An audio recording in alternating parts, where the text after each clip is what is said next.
जय हिंद दोस्तों, आप सबका बहुत बहुत स्वागत है हमारे चैनल EPS 95 अपडेट इंडिया पे। आज का ये वीडियो देश भर के लाखों सेंट्रल गवर्नमेंट एम्प्लॉइज और लगभग 65 लाख पेंशनर्स के लिए बहुत ही इम्पोर्टेंट है, क्योंकि हाल ही में सैलरी, पेंशन, महंगाई भुट्टा, एडिशनल पेंशन, 18 महीने के DA एरियर्स और पेंशन से रिलेटेड कई अहम मुद्दों पर बड़ी अपडेट्स आई हैं। केंद्र सरकार की तरफ से पर्सनल मिनिस्ट्री और पेंशन मिनिस्ट्री ने भी कुछ इम्पोर्टेंट डायरेक्शंस जारी की हैं, जिनका पालन सभी एम्प्लॉइज और पेंशन भोगियों के लिए जरूरी है। इसलिए इस पूरे टॉपिक को डिटेल में समझना बहुत जरूरी है। पहले बड़ी खबर, दिल्ली हाई कोर्ट ने एक इम्पोर्टेंट फैसला सुनाया है जो हजारों एम्प्लॉइज के लिए बड़ी राहत है। कोर्ट ने कहा है कि अगर कोई गवर्नमेंट एम्प्लॉय 30 जून को रिटायर होता है तो उसे 1 जुलाई से मिलने वाला एनुअल इंक्रीमेंट का बेनिफिट भी दिया जाएगा। पहले गवर्नमेंट इस बेनिफिट को देने से मना कर देती थी और कहती थी कि एम्प्लॉय 1 जुलाई को सर्विस में नहीं है, इसलिए इंक्रीमेंट नहीं मिल सकता। लेकिन कोर्ट ने इस तर्क को गलत ठहरा दिया और एम्प्लॉइज के फायदे में फैसला दिया। इस फैसले के बाद अब सेंट्रल और स्टेट गवर्नमेंट्स के हजारों एम्प्लॉइज और पेंशनर्स को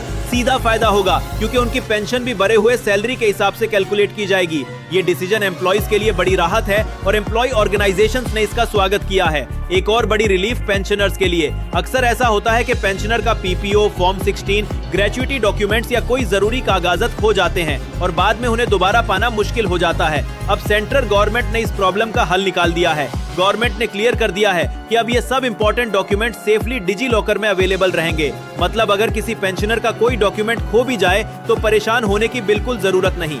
वो अपने आधार लिंक मोबाइल नंबर से डिजी लॉकर में लॉगिन करके सब डॉक्यूमेंट्स आसानी से डाउनलोड कर सकता है। इससे न सिर्फ डॉक्यूमेंट सिक्योर रहेंगे, बल्कि फ्यूचर में किसी भी एडमिनिस्ट्रेटिव प्रोसेस को कंप्लीट करना भी आसान हो जाएगा। सरकार का ये कदम डिजिटल इंडिया मिशन की तरफ एक मजबूत कदम है। अब बात करते हैं महंगाई अलाउंस यानी DA और महंगाई रिलीफ यानी DR की। सेंट्रल एम्प्लॉइज और पेंशनर्स हर 6 महीने में इसका इंतजार बेसब्री से करते हैं। आमतौर पर सेंट्रल गवर्नमेंट मार्च के अंदर जनवरी से बढ़ने वाले DA DR की अनाउंसमेंट कर देती थी, लेकिन इस बार मार्च का महीना गुजरने के बाद भी अभी तक ऑफिशियल अनाउंसमेंट नहीं हुई है। लेकिन डिफरेंट सोर्सेज से जो इन्फॉर्मेशन आ रही है उसके मुताबिक इस बार DA में लगभग 2% की बढ़ोतरी होने की संभावना है, जिससे ये 58% से बढ़कर 60% हो सकता है। उम्मीद की जा रही है कि अगले कैबिनेट मीटिंग में इसका फॉर्मल ऐलान कर दिया जाएगा और उसके बाद अप्रैल की सैलरी और पेंशन में एम्प्लॉइज और पेंशनर्स को इसका बेनिफिट मिलना शुरू हो जाएगा। साथ ही जनवरी, फरवरी और मार्च के 3 महीने का एरियर्स भी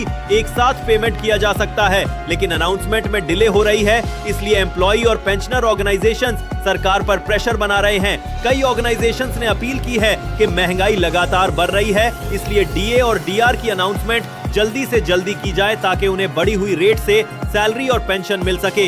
एडिशनल पेंशन यानी एक्स्ट्रा पेंशन से रिलेटेड भी इम्पोर्टेंट इंफॉर्मेशन है। रूल्स के मुताबिक जब कोई पेंशनर 80 साल का हो जाता है तो उसे उसकी बेसिक पेंशन पर 20% एडिशनल पेंशन मिलना शुरू हो जाता है। खास बात यह है कि ये बेनिफिट बर्थडे से नहीं बल्कि उस महीने की पहली तारीख से लागू माना जाता है।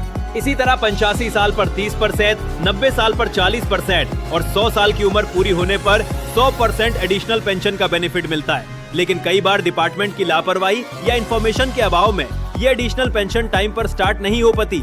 ऐसे केसेस में पेंशनर को अपने बैंक या पेंशन एजेंसी को टाइम पर इन्फॉर्म करना चाहिए ताकि रिकॉर्ड अपडेट किया जा सके।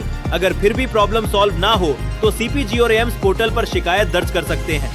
एक और इम्पोर्टेंट अपडेट, अगर बैंक की किसी गलती की वजह से पेंशनर के अकाउंट में एक्स्ट्रा पेंशन जमा हो जाती है तो उसकी रिकवरी सीधे पेंशनर से नहीं की जा सकेगी।